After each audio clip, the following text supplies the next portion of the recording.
మీరు ప్రెగ్నెంట్ అయ్యి ఈ లక్షణాలు ఏమైనా కనబడుతున్నాయా? అయితే అసలే నిర్లక్ష్యం చేయకూడదు. నమస్తే, నేను డాక్టర్ జిఎస్కే జ్యోతిరెడ్డి, శౌర్యాస్ హాస్పిటల్. యూజువల్గా ప్రెగ్నెన్సీ కన్ఫర్మ్ అయిన తర్వాత బాడీలో చాలా చేంజెస్ వస్తాయి. కాకపోతే కొన్ని లక్షణాలను మాత్రం ఎట్టి పరిస్థితుల్లో నిర్లక్ష్యం చేయకూడదు. అవి ఏంటి అంటే సివియర్ హెడేక్, కాళ్ళలో అండ్ ఫేస్లో ఎక్కువ వాపు రావడం, బీపీ రికార్డింగ్స్ ఎక్కువ రావడము, బేబీ కదలికలు తగ్గిపోవడము, లేదా బేబీ కదలికలు అసలు తెలియకపోవడం, లేదు సడన్ ఆన్సెట్ సివియర్ పెయిన్ అంటే లోవర్ అబ్డమెన్ పెయిన్ కానీ అబ్డామినల్ పెయిన్, కడుపు నొప్పి, యూరినేషన్ తగ్గడము, ఇలాంటి లక్షణాలు ఏమైనా కనపడితే ఏమాత్రం నిర్లక్ష్యం చేయకూడదు. అంటే ఇవి ఉన్నాయి అని అంటే ఏదో అయిపోతుంది మాకు అని స్ట్రెస్లోకి వెళ్ళి పానిక్ అయిపోవడం అవసరం లేదు.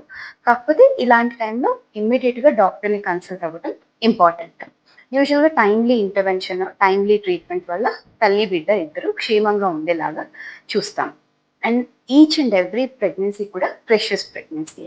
సో శౌర్యాస్ హాస్పిటల్లో each and every pregnancy tailored care, personalised care compulsory ఉంటుంది మా తరఫు నుంచి.